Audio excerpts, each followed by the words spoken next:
अगर आप रात को ट्रेन में सफ़र करते हैं तो ये कहानी आपके लिए। एक ऐसी ट्रेन जिसमें कहा जाता है कि ये अगर यात्री रात को सफ़र करें या उस ट्रेन में सफ़र करें तो उसका वापस लौटना मुश्किल है। जी हाँ, आज की जो कहानी है उसका शीर्षक है आखिरी ट्रेन। और ये एक ऐसे गांव की कहानी है जिसमें मुश्किल से एक या दो ट्रेन चलती है, मगर उसकी खास बात यह है कि पूर्णिमा की रात उसमें एक आखिरी ट्रेन नाम की एक ट्रेन चलती है, जिसमें बोला जाता है कि अगर उसमें जो भी सफ़र करे उसका लौट के आना मुश्किल है। क्योंकि पिछले कुछ सालों से 7 लोग ऐसे थे जिन्होंने उस पर सफ़र किया और वो आज तक लौट कर नहीं आए। उस ट्रेन का नाम था आखिरी सफ़र। इस कहानी की शुरुआत करते हैं।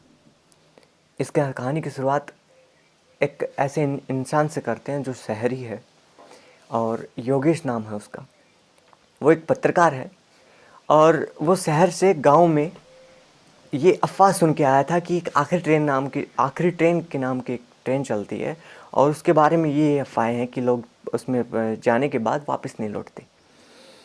तो उसने सोचा कि क्यों नहीं लोगों की जो अफ़वाहें हैं उसको गलत साबित किया जाए।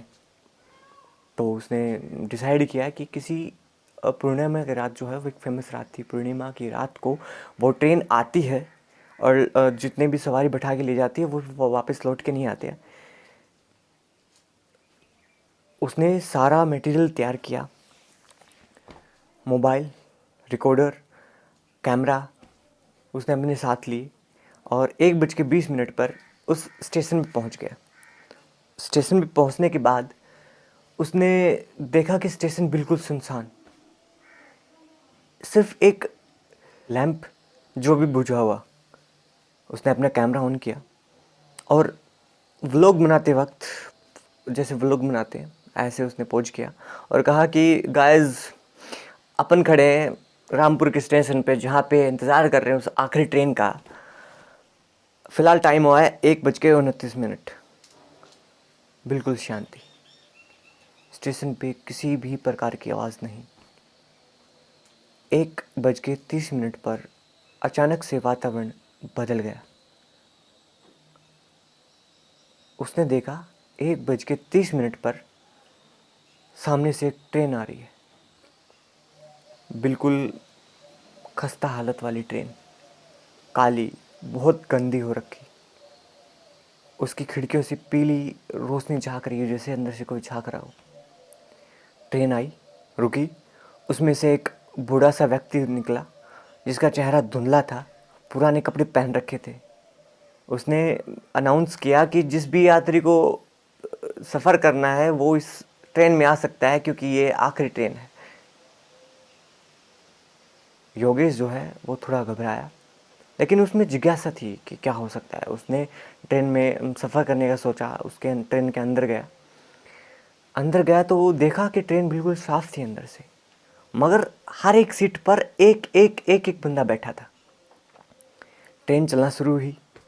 उसमें से एक यात्री जो कि एक बूढ़ी अम्मा थी, उन्होंने योगेश से पूछा कि तुम तो अभी जिंदा हो, तुम क्यों आए? योगेश ने कहा तुम लोग कौन हो? एक नौजवान लड़का खड़ा हुआ जिसके चेहरे पे आँख कुछ भी नहीं था, साफ चेहरा, आंखें, नाक, मुंह कुछ नहीं था।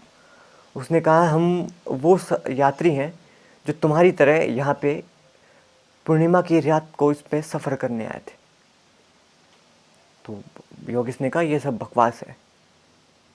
ये सब सुनकर ट्रेन में सफ़र कर रहे जितने भी यात्री थे उसकी तरफ एक एक करके घूरने लगे। उसकी धड़कनें तेज़ हुई। जैसे जैसे वो लोग घूर रहे थे, हवाएं तेज़ हो रही थी। ट्रेन का जो सफ़र है, ट्रेन की जो गति है वो धीरे धीरे तेज़ हो रही थी। उसने कहा, चैन वैन खींचने की कोशिश की, रोको, ट्रेन को रोको, मुझे उतरना है, कैसे भी करके उतारो।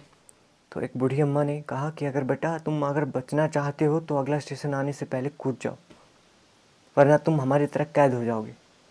उसने ऐसा ही किया। उसने बाहर देखा, उसकी हिम्मत नहीं हो रही थी कि वो कूद के चलती ट्रेन से क्योंकि स्पीड ज़्यादा थी। उसने हिम्मत करके छलांग मार दी, कूद गया वो ट्रेन से। और जब उसे होश आया तो वो गांव था एक, उसके स्टेशन के पास एक खेत था, स्टेशन के पास गांव था, और गांव के में एक खेत था जहाँ पे वो बेहोश था। उसने देखा उसका कैमरा जो आसपास था, और उसने कैमरा ऑन करके देखा तो उसमें उस ट्रेन के अलावा कुछ भी नहीं था। ट्रेन की कुछ झलक ज़रूर थी, जिसमें खुद का भी उसने वीडियो क्लिप जो रिकॉर्ड की थी वो भी नहीं थी। गाँव वालों ने पूछा तू अभी जिंदा कैसे बच गया अगर तूने ये सब किया तो उसने कहा कि मुझे आज एक बात पता चली कि कुछ रहस्य जो हैं वो रहस्य रहें तो ज़्यादा ठीक है। तो वो ट्रेन कहाँ से आती है, कहाँ चली जाती है, और जो लोग उसमें सफ़र करते हैं उनका क्या होता है, तो ये सारी बातें उस ट्रेन के साथ चलेगी। योगेश ने उसके बाद उस ट्रेन के पास मुड़ के कभी नहीं देखा, ना उनने जानने की कोशिश की कि वो ट्रेन कहाँ जाती है, क्योंकि जिस सदमे से वो बाहर आया है, जिस सदमे से वो, जिस माहौल से वो बच के आया है, वो नहीं चाहता कि कभी उसके पास दोबारा जाए। तो ये कहानी थी कि योगेश की, एक ऐसा गांव जहाँ पे आखिरी ट्रेन आज भी चलती है, पूर्णिमा की रात को आवाज़ें सुनाई देती हैं, रात को एग्जैक्ट 1:30 पर। तो आज की कहानी ये समाप्त करते हैं, कल फिर मिलते हैं इसी वक्त एक नई कहानी के साथ। आशा करते हैं आप हमें इस कहानियों को, जो सिलसिला है, उनको मोहब्बत देंगे। धन्यवाद आज के लिए। Tata, bye bye, see you again.